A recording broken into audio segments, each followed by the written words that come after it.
الله أكبر الله أكبر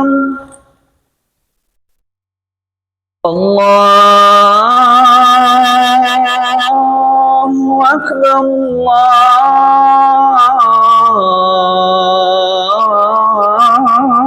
الله أكبر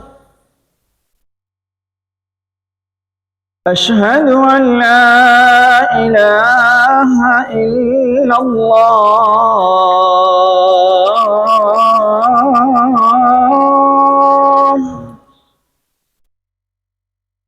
أشهد أن لا إله إلا الله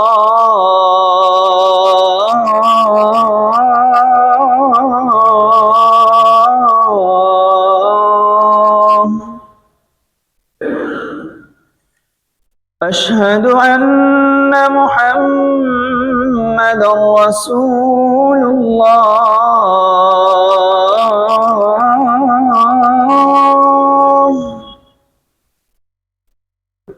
أشهد أن محمدًا رسول الله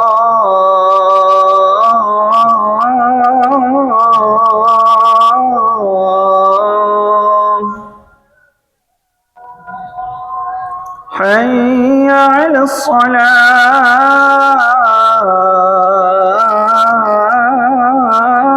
الصلاة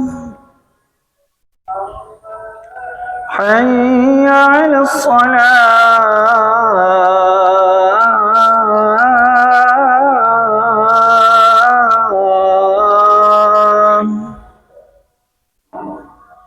حي على الفلاح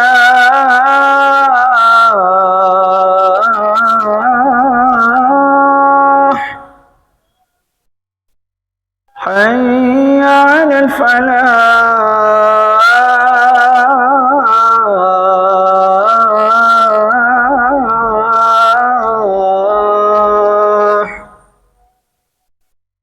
الله أكبر الله أكبر لا إله إلا الله الله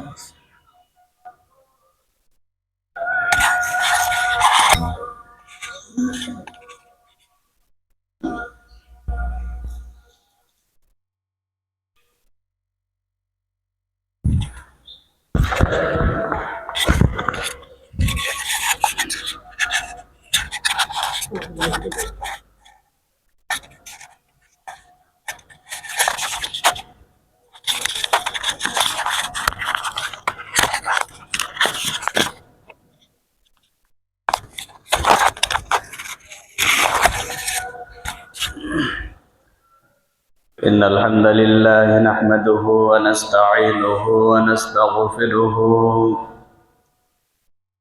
ونعوذ بالله من شرور أنفسنا ومن سيئات أعمالنا من يهدي الله فلا مضل له ومن يضلله فلا هادي له ونشهد أن لا إله إلا الله وحده لا شريك له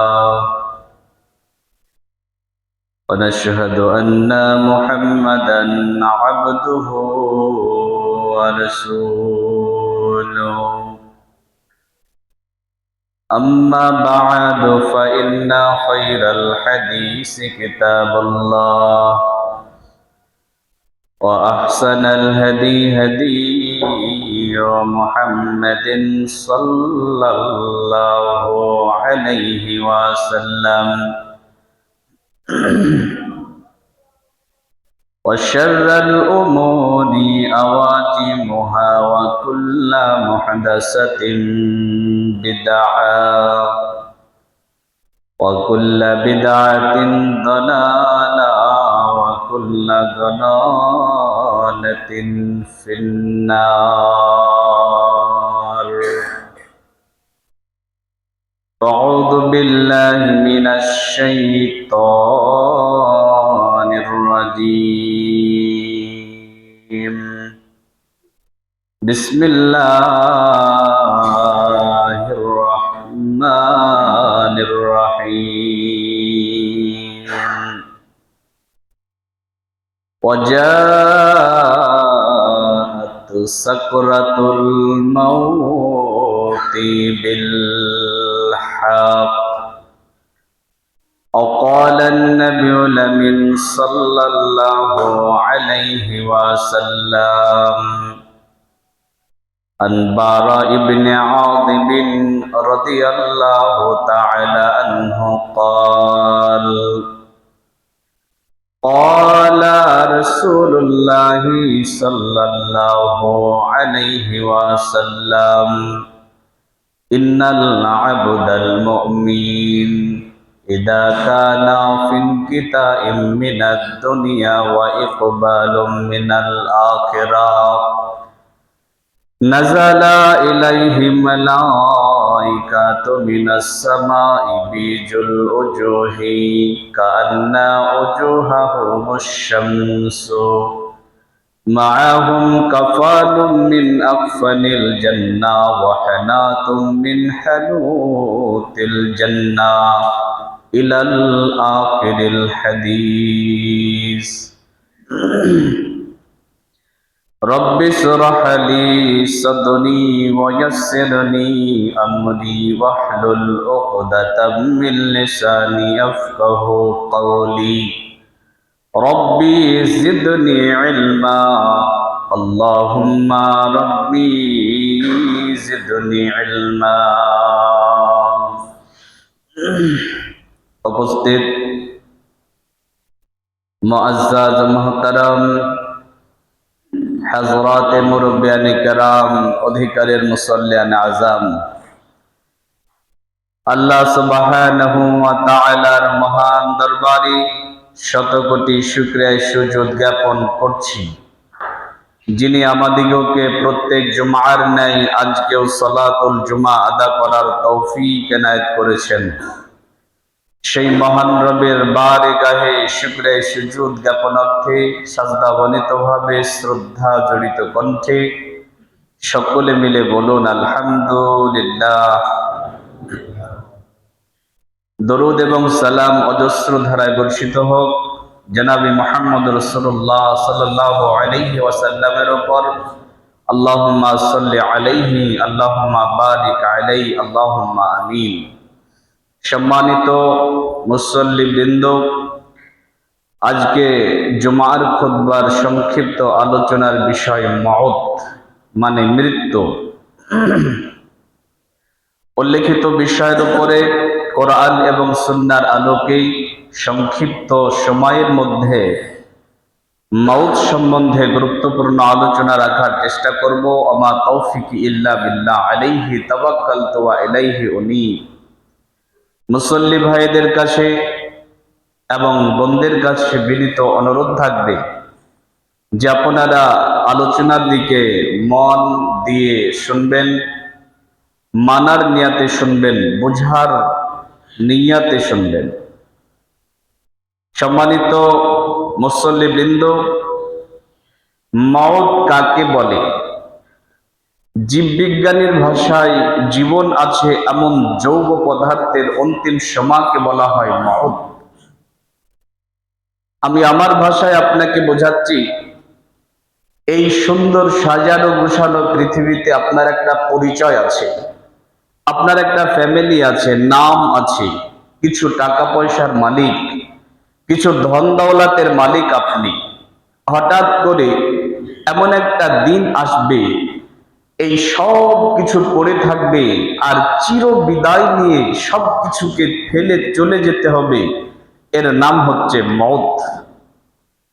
মৌতের হাত থেকে পৃথিবীতে যারাই এসেছে কেউ রেহাই পাবে না, একথা আমরা সবাই জানি। পৃথিবীতে একটি মানুষ যতই জ্ঞানী হোক না কেন, যতই দামি মানুষ হোক না কেন, সেই ব্যক্তিও মৌতের হাত থেকে রেহাই পাবে না। যদি কোনো অ্যাঙ্গেল থেকে, শ্রেষ্ঠত্বের কোনো অ্যাঙ্গেল থেকে বিচার করি এই মানুষটা মরবে না এমনটা হতো, তাহলে মুহাম্মদ রাসূলুল্লাহ সাল্লাল্লাহু আলাইহি সাল্লাম কোনোদিনও মৃত্যুবরণ করতেন না। মুহাম্মদ সাল্লাল্লাহু আলাইহি সাল্লামের মতো মানুষ পৃথিবীর মাটিতে আসেনি, আসবে না, আসতেও পারে না। তিনি হলেন সর্বশ্রেষ্ঠ মহামানব। মুহাম্মদ সাল্লাল্লাহু আলাইহি সাল্লামকে নিয়ে আজকে পৃথিবীর কিছু মানুষ কটূক্তি করে, বাজে মন্তব্য করে। কিছু নাস্তিক আছে, কিছু মুরতাদ আছে, কিছু কুলাঙ্গার আছে যারা নবীজির চরিত্র নিয়ে বাজে মন্তব্য করে। কিন্তু মুহাম্মদ সাল্লাল্লাহু আলাইহি সাল্লাম 63 বছর জিন্দেগি যাপন করেছিলেন, কোনোদিন কোনো মানুষকে মিথ্যা কথা বলেননি, কোনোদিন কোনো মানুষের সঙ্গে ঝগড়া বিবাদে লিপ্ত হননি, কোনোদিন কোনো মানুষকে গালিগালাজ করেননি, হারাম খাননি, চুগলখড়ি করেননি। আমার নবী ব্যবহারের দিক দিয়ে সর্বশ্রেষ্ঠ, আমার নবী চরিত্রের দিক দিয়ে সর্বশ্রেষ্ঠ, আমার নবী নবীদের মধ্যে সর্বশ্রেষ্ঠ, আশরাফুল আম্বিয়া। এত দামি মানুষকেও পৃথিবীতে আল্লাহ চিরস্থায়ী রাখেননি, বরং আল্লাহ কি বলছেন? আল্লাহ বলেন, ওমা জাআলনা লি বাশারিন মিন ক্বাবলিকাল খুলদ। আল্লাহ বলছেন, নবী হে, আপনার আগে আমি যাকে পৃথিবীতে পাঠিয়েছিলাম কাউকে চিরস্থায়ী করে পৃথিবীতে পাঠাইনি। আল্লাহ বলছেন, আফা ইম মিত্তা, আপনাকেও মরে যেতে হবে। এত দামি আমার নবী, তাকে আল্লাহর নবী এত দামি হওয়ার পরেও তেনাকে বললেন না যে আপনি চিরস্থায়ী হবেন, এমনটা নয়। বলছেন আফা ইম মিত্তা, আপনাকেও মরে যেতে হবে। আল্লাহ রাব্বুল আলামিন বলেন, যদি আপনাকে মরে যেতে হয়, আপনার উম্মাহ কি মনে করছে যে এরা চিরস্থায়ী বাঁচবে? তাদেরকে জানিয়ে দিন, কুল্লু নাফসিন যায়িকাতুল মাউত, প্রত্যেককে মৌতের হাতে গ্রেফতার হতেই হবে, মরতেই হবে। মৌতের হাত থেকে কারো বাঁচার কোনো পথ নেই, উপায় নেই। সম্মানিত ভাইরা, এই কথা আমরা সবাই জানি এবং বিশ্বাস করি। আজকে পৃথিবীতে ৪৫০০ ধর্ম আছে প্রায়।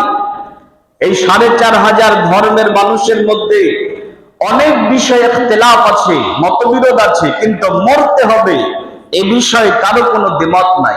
এমনকি নাস্তিক, যার কোনো ধর্মের পরিচয় নাই, যে কোনো স্রষ্টাতে বিশ্বাস করে না, সেই ব্যক্তি বিশ্বাস করে যে মরতেই হবে। এ কথা আমরা সবাই মানি এবং বিশ্বাস করি। এই মসজিদে যত মুসাল্লি আছেন প্রত্যেকের কথা জানি এবং বিশ্বাস করি যে একদিন মরতেই হবে। এবারে বলেন, মরব কবে? এ কথা কি আমরা জানি?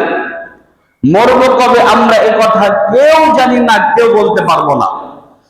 কিন্তু দুঃখের বিষয় হলো, আমাদের চাল চলন, আচার ব্যবহার, কথাবার্তা শুনে মনে হয় যে মরব কবে এটা আমরা জেনে বসে আছি।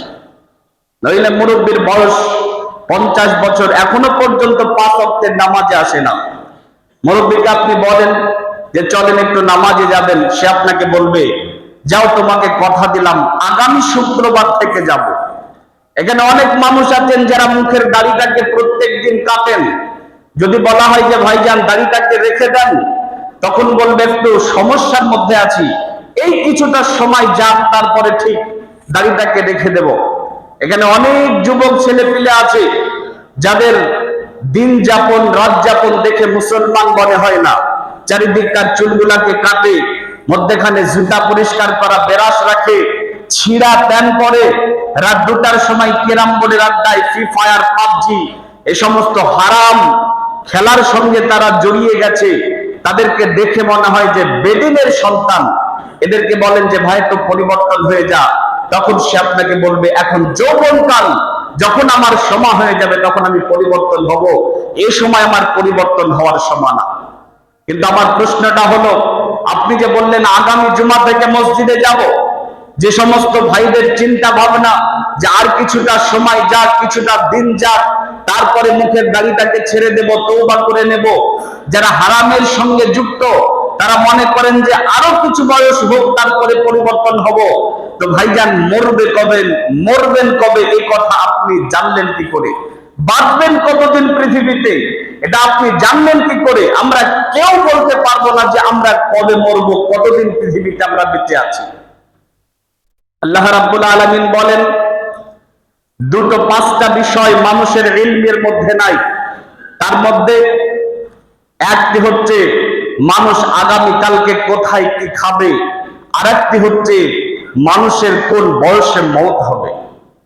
মওতটাকে কত নিকটে মনে করতে হয়, মওতটাকে কত সন্নিকটে মনে করতে হয়, কাছে মনে করতে হয়। শোনেন, আলী ইবনে ওমর রাদিয়াল্লাহু তাআলা আনহু قال قال رسول الله صلى الله عليه وسلم اخذ رسول الله صلى الله عليه وسلم بباج جسد فقال كن في الدنيا كأنك غريب او عابر سبيل وعد نفسك من اهل القبور।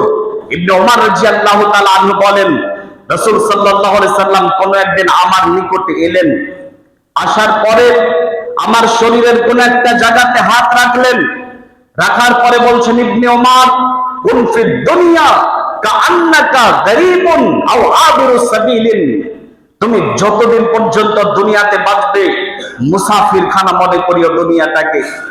একটা মুসাফির তার সফরটাকে যেমনি করে কাটায়, মুসাফির হালাতটাকে যেমনি করে কাটায়, 10 দিনের 5 দিনের সফরটাকে যেমনি করে কাটায়, আল্লাহ রাসূল ইবনে ওমর রাদিয়াল্লাহু তাআলা আনহুকে বলছেন, ইবনে ওমর, দুনিয়াটাকে তুমি এরকম মুসাফির খানা মনে করিও, ওয়াউদ্দা নাফসাকা মিন আহলিল কুবুর, আর সদা সর্বদা নিজেকে কবরবাসী মনে করিও।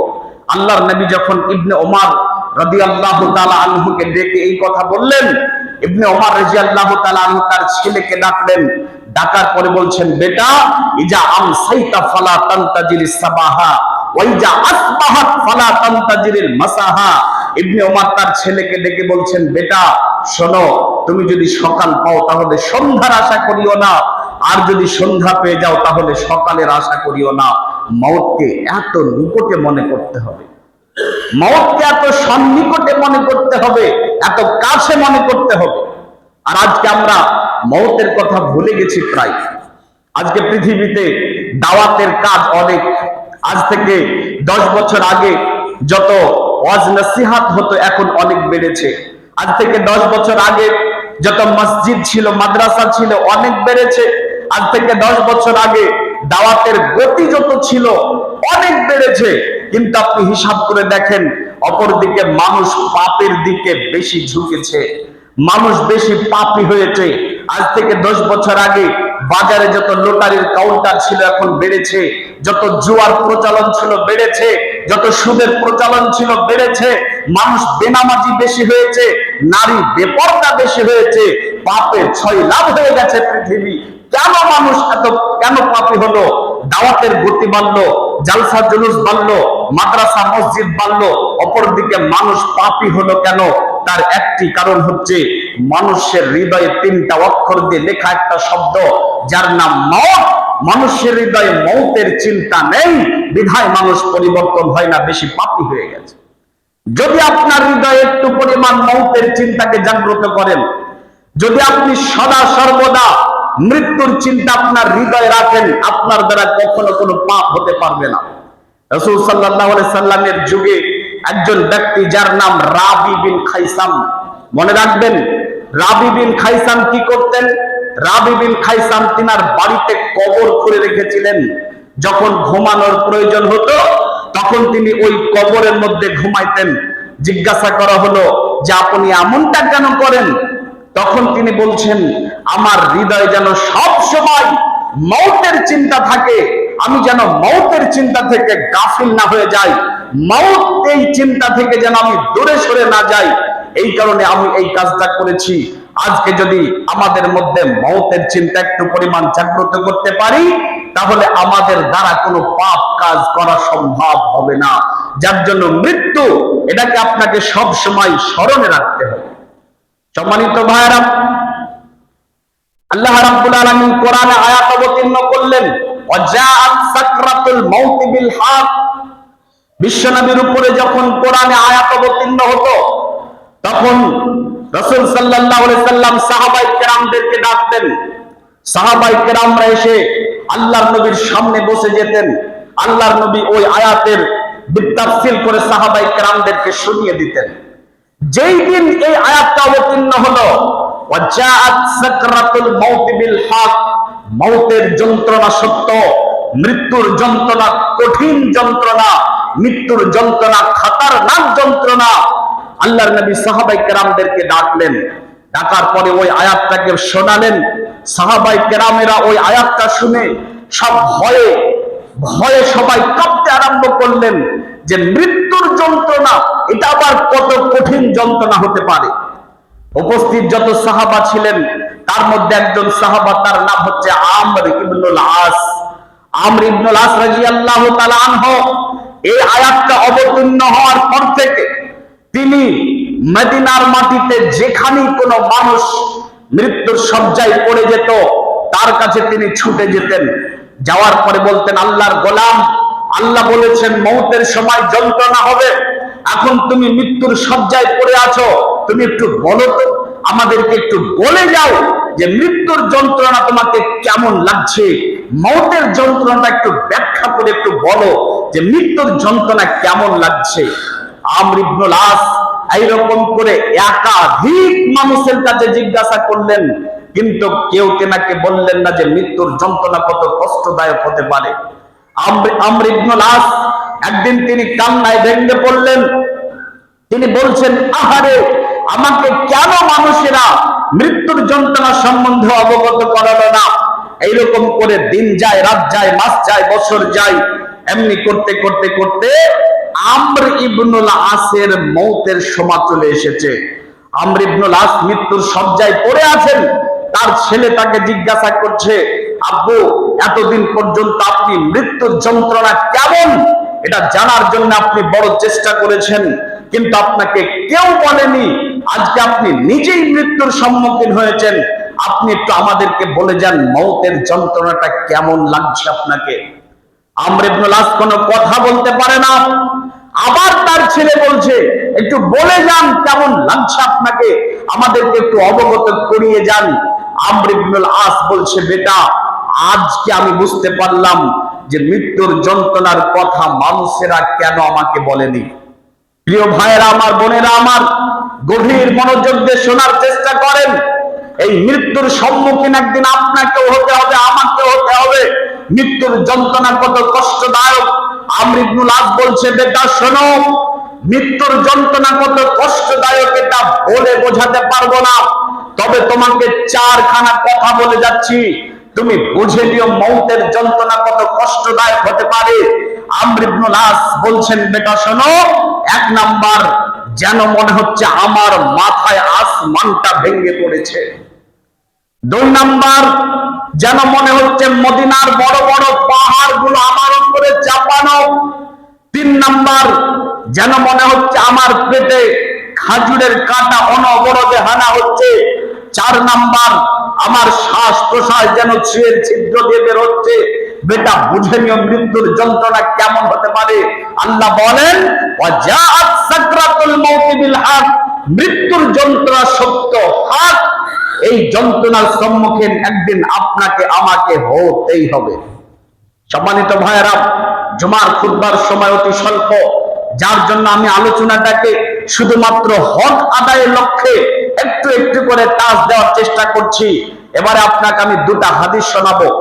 জীবনে যত বক্তব্য শুনবেন, যত খুতবা শুনবেন, যদি আপনি সব ভুলে যান, এই হাদিস দুটা অন্তত ভুলিয়েন না, গভীর মনোযোগ দিয়ে শ্রবণ করেন। পৃথিবীতে যত মানুষ আছে, মত দুই রকম হয়। দুই রকম, যারা আল্লাহওয়ালা, পরহেজগার, হারাম খায় না, সাজদায় লুটিয়ে পড়ে, আল্লাহকে মানে, দিনদার যারা, ইমানদার, মুমিন যারা, এই ধরনের মানুষের মওত কেমন করে হয়, মালাকুল মওত তার আত্মাটাকে কেমন করে কবজ করে, এবং আত্মাটাকে কবজ করার পরে আত্মাটার সঙ্গে কেমন আচরণ করে, এই মর্মে একটা হাদিস বলবো। আর যারা খারাপ মানুষ, আল্লাহ মানে না, নবী মানে না, তাদের আত্মাটা কেমন করে কবুজ করা হয় এবং তাদের আত্মাটার সঙ্গে কি আচরণ করা হয়, এই মর্মে একটা হাদিস বলে ইনশাআল্লাহ বক্তব্য ছেড়ে দেব। আগে শুনুন, যারা আল্লাহওয়ালা, পরহেজগার, ইমানদার যারা, তারা যখন মরে যায় তাদের আত্মাটা মালাকুল মউত কেমন করে কবুজ করে এবং আত্মাটার সঙ্গে কি আচরণ করা হয় শোনেন। আন বারা ইবনে আজিব রাদিয়াল্লাহু তাআলা আনহু قال قال رسول الله صلى الله عليه وسلم ان العبد المؤمن اذا كان في انقطاع من الدنيا ويقبل من الاخره نزل اليه ملائكه من السماء بيجل وجوه كأن وجوههم الشمس معهم كفان من أكفان الجنة وحنات من حنوت الجنة। বারা ইবনে আজিব রাদিয়াল্লাহু তাআলা বলেন, রাসূল সাল্লাল্লাহু আলাইহি সাল্লাম বলেছেন, ইন্নাল আবদাল মুমিন, যখন আল্লাহর কোন মুমিন বান্দা ইজা কানা ফিন কিতাইম মিনাদ দুনিয়া, দুনিয়ার মাটি থেকে যখন তারা বিদায় নেয়, ওয়াইকুবালু মিনাল আখিরাহ, যখন তারা পরকালবাসী হবে, তো তাদের আত্মাটাকে কবুজ করার জন্য নাযালা ইলাইহি মালাইকাতু মিনাস সামাই, আসমানের উপর থেকে এক দল ফেরেশতা দুনিয়াতে চলে আসে। মাহুম কাফানু মিন আকফানিল জান্নাহ, জান্নাত থেকে এক টুকরো কাফন নিয়ে আসে। ওয়া হানাতু মিন হানাতিল জান্নাহ, জান্নাত থেকে তারা সুগন্ধ নিয়ে আসে। এই যে ফেরেশতারা আসে, তারা দেখতে সুন্দর, কান্না উজুহাহুম শামসু, সূর্যটা যেই রকম ঝকঝকে চকচকে, তাদের চেহারা সেই রকম ঝকঝকে চকচকে হয়। এই রকম সুন্দর ফেরেশতা জান্নাতের কাফন আর জান্নাতের সুগন্ধ নিয়ে দুনিয়ার মাটিতে আসার পরে তারা মাদ্দাল বাসারি, যেই ব্যক্তি তার আত্মাটাকে কবুজ করার জন্য এসেছে, তার চোখের আড়ালে দূরে একটা জায়গাতে বসে যায় তারা। সুম্মায়ু যাও মালাকুল মউত, এরপরে শুধুমাত্র মালাকুল মউত তার কাছে যায়। যাওয়ার পরে তার মাথার কাছে বসে, বসার পরে বলে, ইয়া আইয়াতুহান নাফসুত তাইয়্যিবা, বলে ও পবিত্র আত্মা, তুখরিজি, বের হয়ে এসো, ইলা মাগফিরাতিন মিনাল্লাহি ওয়া রিজওয়ানা, আল্লাহর দয়ার দিকে, আল্লাহর ক্ষমার দিকে, আল্লাহর রেজামন্দির দিকে বের হয়ে এসো। তখন আত্মাটা বেরিয়ে আসে। কেমন করে বেরিয়ে আসে? একটা পাত্রে ভর্তি পানি আছে, যদি আপনি পাত্রটাকে একটুখানা কাট করেন, যেমনি করে সুন্দর আরাম করে পানিটা বের হবে, ওই রকম আত্মাটা বের হয়ে আসে। যখনই আত্মাটা বের হয়ে আসে, ওই যে দূরে ফেরেশতার দল বসেছিল জান্নাতের কাফন আর জান্নাতের সুগন্ধ নিয়ে, ফেরেশতার দলটা দৌড়িয়ে চলে আসে, জান্নাতের কাফনে আত্মাটাকে জড়িয়ে নেয়, জান্নাতের সুগন্ধ তার উপরে ঢেলে দেয়।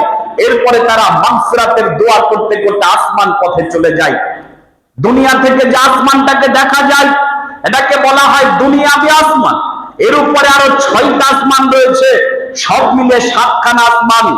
দুনিয়াবি আসমানের কাছে যখন নিয়ে যাওয়া হয়, সঙ্গে সঙ্গে আসমানের দরজা খুলে যায়, দুনিয়াবি আসমানের উপরে আত্মাটাকে উঠানো হয়, তা আসমানের উপরে এলান হয়ে যায়, ঘোষণা হয়ে যায় যে দুনিয়া থেকে একটা পরহেজগার ব্যক্তির আত্মা এসেছে। তো যত ফেরেশতা মণ্ডলী দুনিয়াবি আসমানে থাকে, সবাই এক জায়গাতে জমা হয়, আত্মাটার জন্য মাগফিরাতের দোয়া করে এবং আত্মাটার সম্মানার্থে আত্মাটাকে আগে দেয়।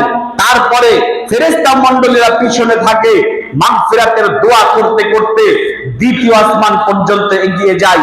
দ্বিতীয় আসমানের গেট খুলে যায়, প্রথম আসমানের ফেরেশতারা রিটার্ন চলে আসে, এবারে দ্বিতীয় আসমানে তার আত্মাটাকে উঠানো হয়। দ্বিতীয় আসমানের ফেরেশতারা জমা হয়ে যায়, মাগফিরাতের দোয়া করে, তৃতীয় আসমান পর্যন্ত এগিয়ে দিয়ে আসে। তৃতীয় আসমানের গেট ওপেন হয়ে যায়, আত্মাটাকে আসমানের উপরে উঠানো হয়। তৃতীয় আসমানের ফেরেশতারা এক জায়গাতে জমা হয়, মাগফিরাতের দোয়া করে এবং তারা চতুর্থ আসমান পর্যন্ত এগিয়ে দিয়ে আসে। এইরকম করতে করতে প্রত্যেকটা আসমানের ফেরেশতারা তাদের পরবর্তী আসমান পর্যন্ত সম্মানে এগিয়ে দিয়ে আসে, মাগফিরাতের দোয়া করে। সপ্তম আসমানের পরে নিয়ে যাওয়ার পরে আল্লাহর হুকুমে এই পরহেজগার আল্লাহওয়ালা ব্যক্তিদের আত্মাটাকে জান্নাতের সাব সেন্টার ইল্লিনের মধ্যে রেখে দেওয়া হয়। এটা পরহেজগার ব্যক্তির আত্মা।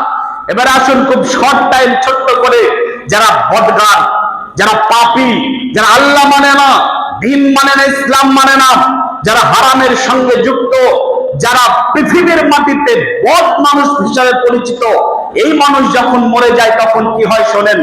বারা ইবনে আজিব রাদিয়াল্লাহু তাআলা বলছেন যে রাসূল সাল্লাল্লাহু আলাইহি সাল্লামের সঙ্গে একটা আনসারী ব্যক্তির জানাজা পড়ার জন্য গেলাম কবরস্থানে, এখনো লাশ আসেনি।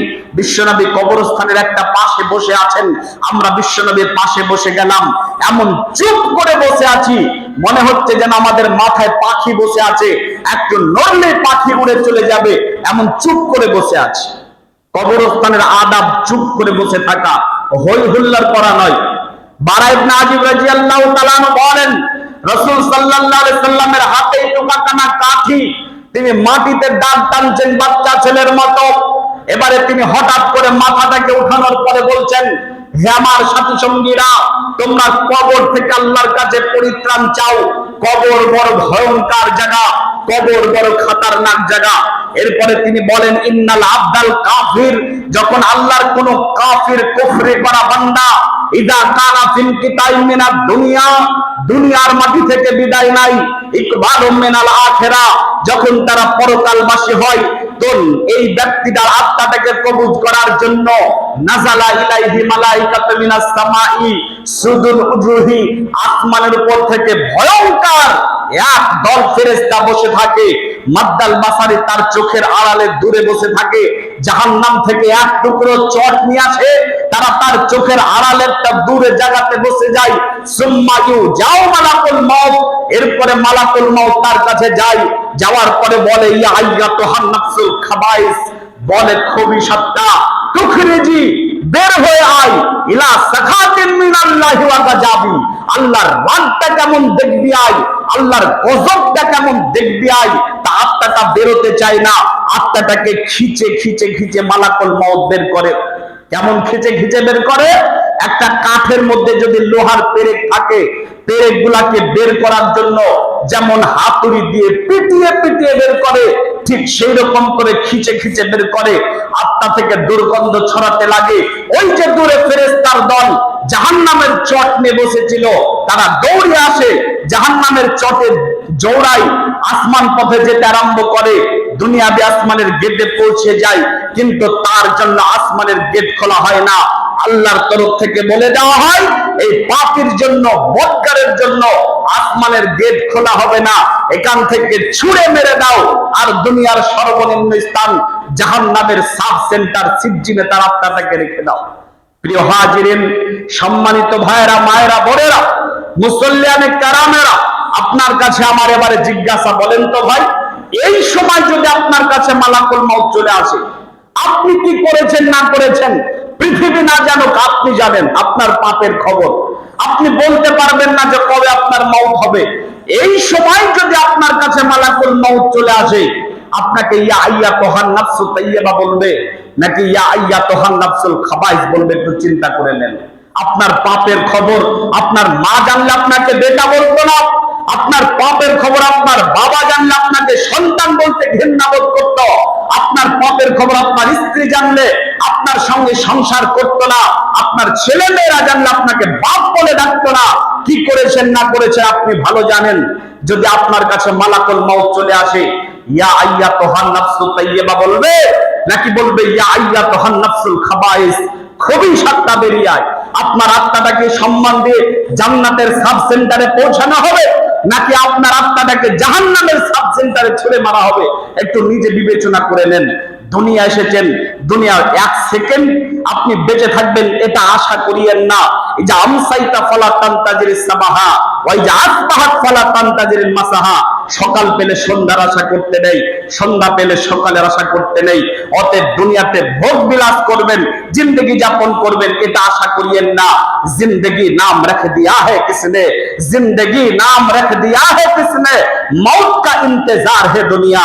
এখান থেকে কলকাতা যাবেন, রেল স্টেশনে দাঁড়িয়ে আছেন ট্রেনের জন্য, আসলেই কলকাতা চলে যেতে হবে। রেল স্টেশনে দাঁড়িয়ে আছেন কেন?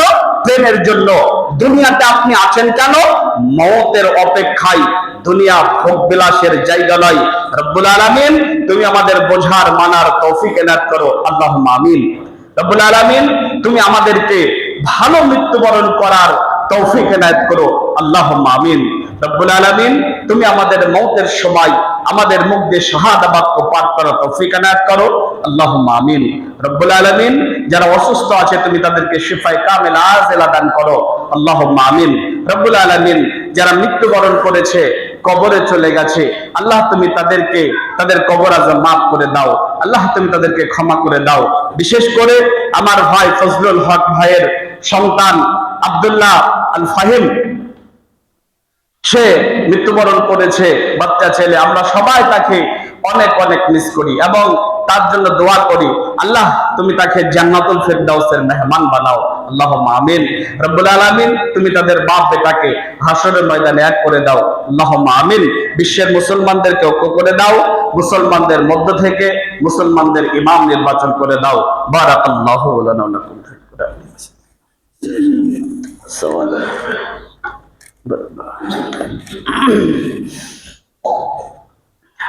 إن الحمد لله نحمده ونستعينه ونستغفره، من يهدي الله فلا مضل له ومن يضلل فلا هادي له، ونشهد أن لا إله إلا الله وحده لا شريك له، ونشهد أن محمدا عبده ورسوله، اللهم صل على محمد وعلى آل محمد كما صليت على إبراهيم وعلى آل إبراهيم إنك حميد مجيد، اللهم بارك على محمد وعلى آل محمد كما باركت على إبراهيم وعلى آل إبراهيم إنك حميد مجيد، سبحانك اللهم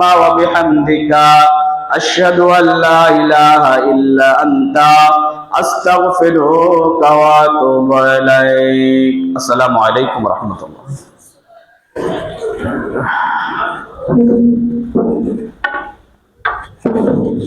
আপনি ইমাম সাহেব পড়ান না।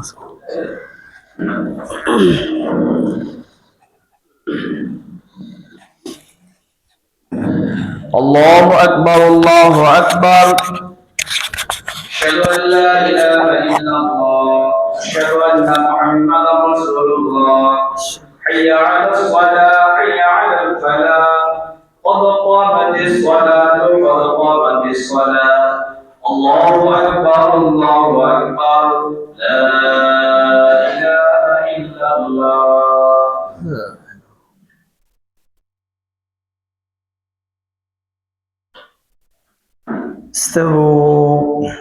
কাতারগুলো সোজা করে নেবেন। আল্লাহু আকবার।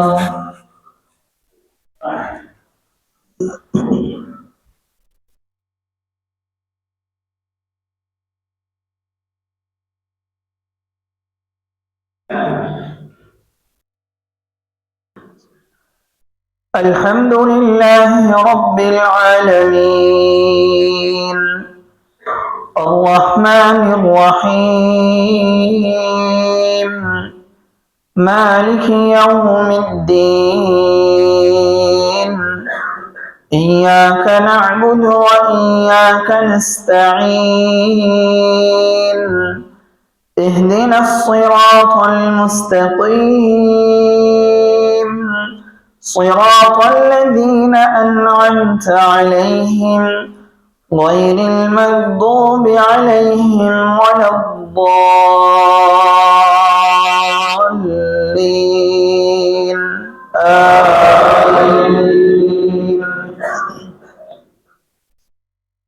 سبح اسم ربك الأعلى الذي خلق فسوى والذي قدر فهدى والذي أخرج المرعى فجعله غثاء أحوى، سنقرئك فلا تنسى إلا ما شاء الله، إنه يعلم الجهر وما يخفى، ونيسرك لليسرى فذكر إن نفعت الذكرى سيذكر من يخشى ويتجنبها الأشقى الذي يصلى النار الكبرى ثم لا يموت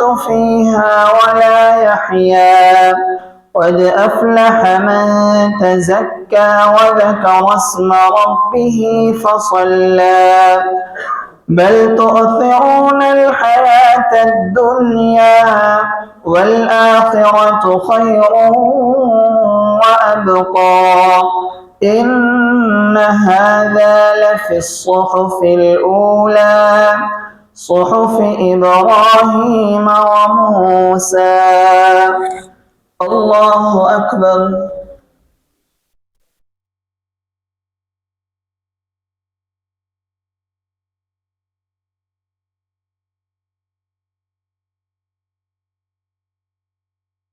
سمع الله لمن حمده. الله أكبر.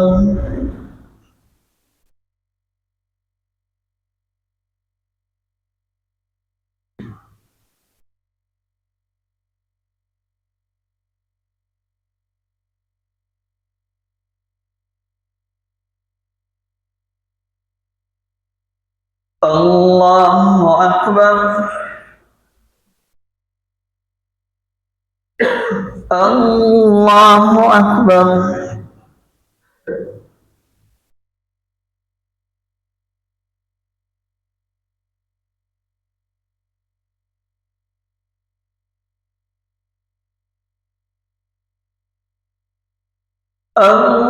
الله أكبر.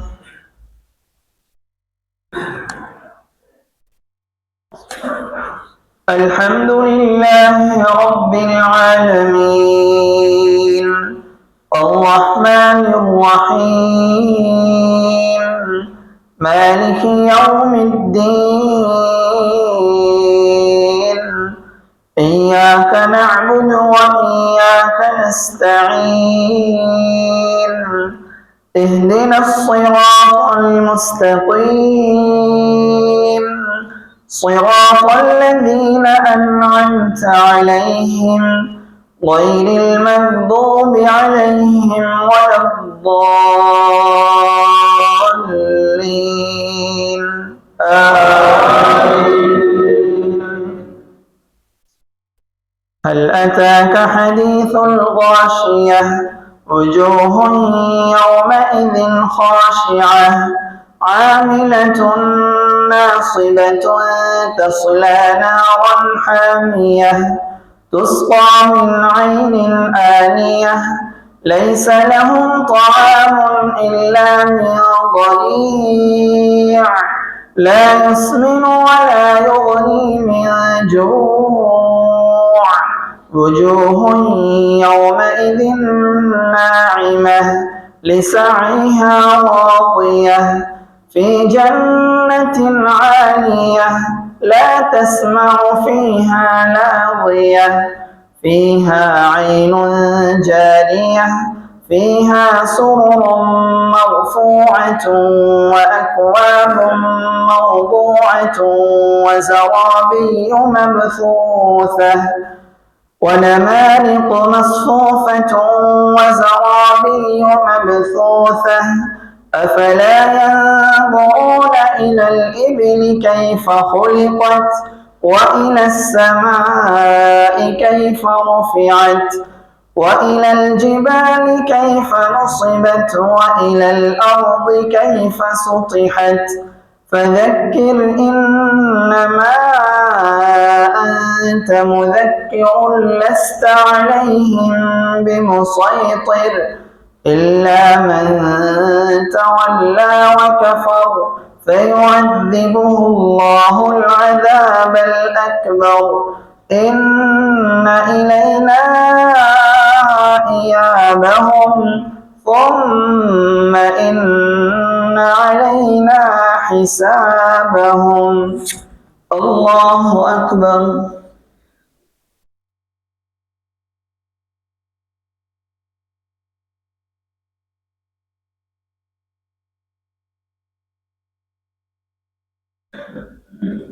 سمع الله لمن حمده. الله أكبر.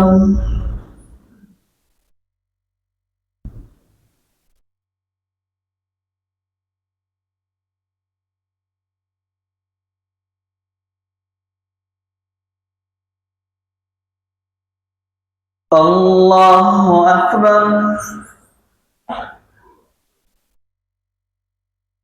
الله أكبر.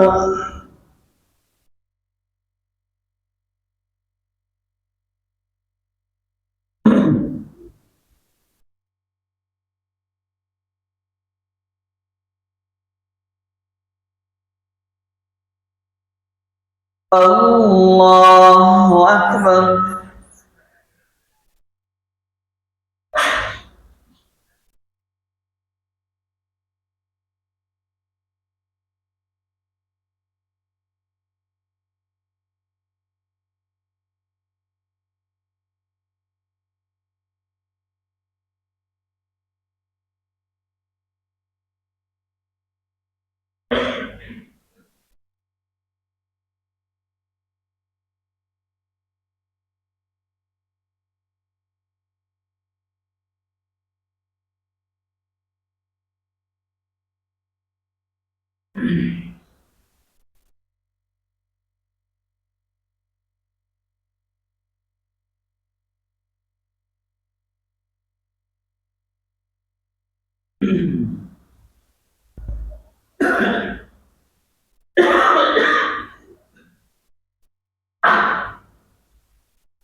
السلام عليكم ورحمة الله. السلام عليكم ورحمة الله. الله أكبر. استغفر الله.